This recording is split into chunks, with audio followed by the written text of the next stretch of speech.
예, 오늘은 이 타이틀 음악에 아주 박진감 느끼는 이야기가 굉장히 맞는 이번 한 주에 굉장히 중요한 미중 간의 합의를 기다리는 그런 주간입니다. 앞서 이제 버핏 얘기를 잠깐 말씀드렸지만 그럼 버핏은 뉴스를 안 보겠느냐? 왜 안 보겠습니까? 이제 자기의 판단 기준이 그렇다는 거고요. 주변 정황들을 우리는 또 열심히 봐야 됩니다. 이번 주 시장에 미칠 또 12월에 또 운명적인 여러 일들에 대해서 오늘 좀 집중 분석으로 특별한 시간 마련했는데요. 글로벌 이코노믹 김대호 연구소장 김대호 박사님 모셨습니다. 어서 오십시오, 박사님. 네. 일단은 미중 얘기하기 전에 보면 세계 경제는 미국 경제, 미국 증시는 잘 나갑니다. 우리만 못 나가는 건데요. 지난해도 고용 지표가 좋았고요. 미국 경제가 이렇게 탄탄하게 가는 이유는 무엇인지 글로벌 얘기부터 좀 해주십시오. 네. 네, 지난 주말에 미국의 고용 지표 대단히 좋은 것으로 나타났죠.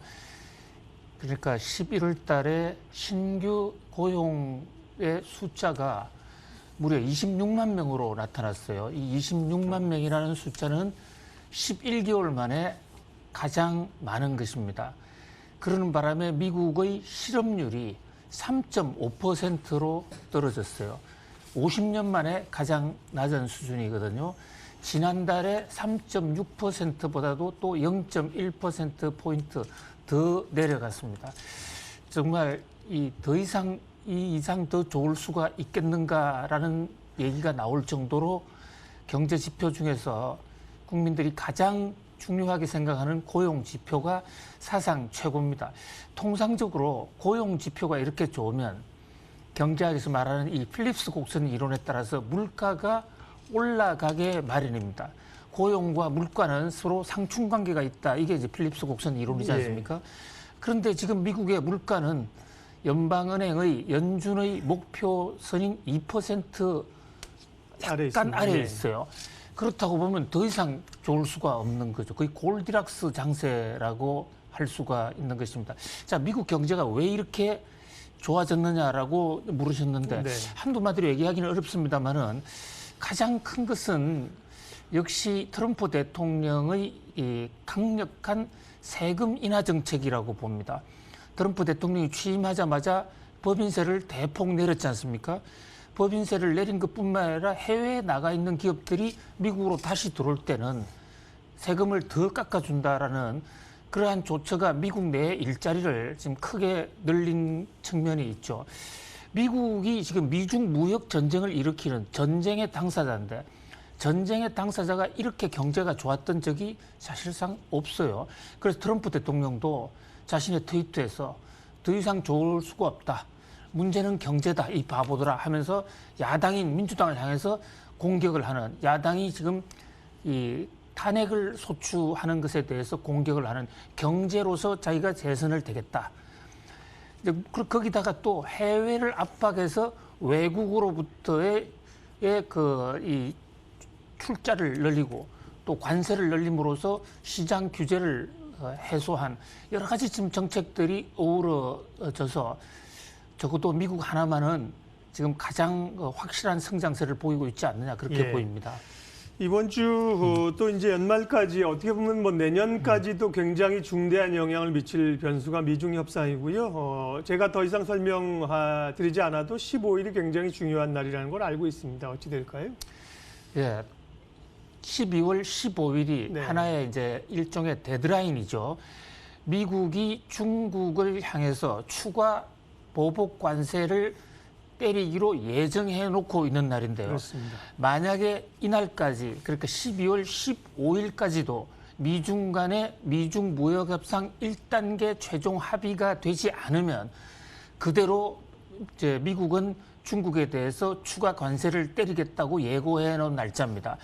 미국이 여기에 대해서 추가 관세를 때리면 중국으로서도 또 보복 관세를 하지 않을 수가 없기 때문에 이번 12월 15일까지 합의가 이루어지지 않으면 미국과 중국은 다시 전쟁 상황으로 가지 않겠느냐. 이게 대부분 전문가들의 한결같은 예측이에요. 15일이 일요일입니다. 그러니까 이번 주 금요일인 13일까지 합의가 되어야 된다. 그런 면에서 그동안에 지금 뉴욕 증시는 뿐만 아니라 전 세계 증시가 저 미중 합의가 될 것 같으면 주가가 좀 오르고 좀 안 될 것 같으면 주가가 떨어져 왔던 것을 생각한다면 이번 막바지 한 주를 앞두고 굉장한 요동이 칠 것 같아요.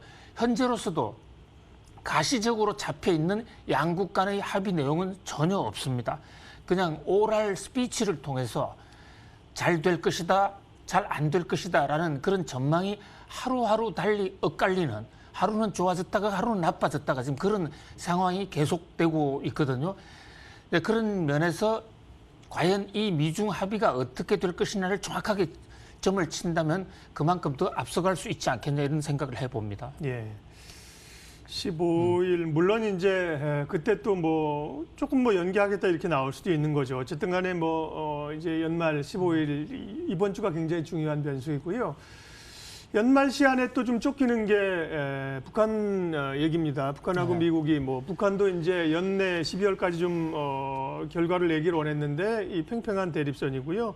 주말 사이에 이제 동창리 미사일 실험 발사장에서 뭐 중대한 실험을 했다는 얘기를 했는데 대북 이야기는 어떻게 갈까요? 경제 증시에 미치는 영향은요.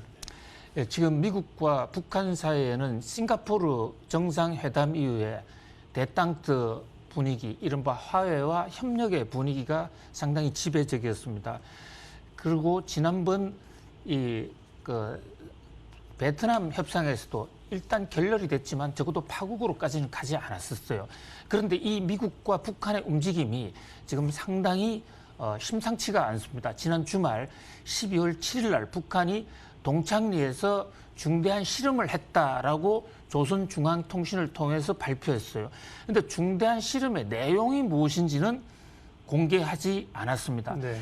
바로 이 동창리 실험을 직전 그 몇 분 전에 트럼프 대통령이 지방으로 이동 중에 에어포스 1을 타고 가기 직전에 한국의 문재인 대통령에 전화를 해서 모종의 대화를 30분간 했습니다. 그 대화 내용도 정확하게는 밝혀져 있지 않아요. 미국 백악관의 보도에 따르면 북한의 최근 사태에 대해서 한미 정상 간의 대화를 했다라는 정도만 나오고 있습니다. 자, 여기에 대해서 지금 뉴욕타임즈 또는 미국의 애널들 또 전문가들 분석에 따르면 북한이 아마도 ICBM에 고체 연료 실험을 했고 성공한 것 같다라는 얘기가 있어요. 고체 연료라는 것은 액체 연료에 대칭되는 거지 않습니까? 그동안에 예. 북한이 미국을 향해서 여러 번, 태평양 넘어 여러 번 ICBM을 발사한 적이 있습니다. 2년 전 상황이죠.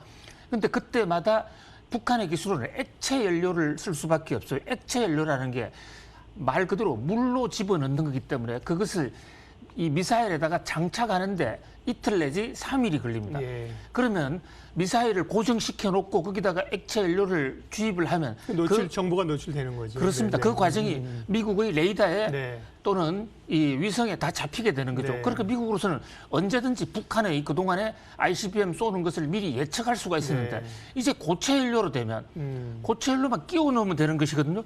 언제 어디서든 예고 없이 쏠 수가 있다.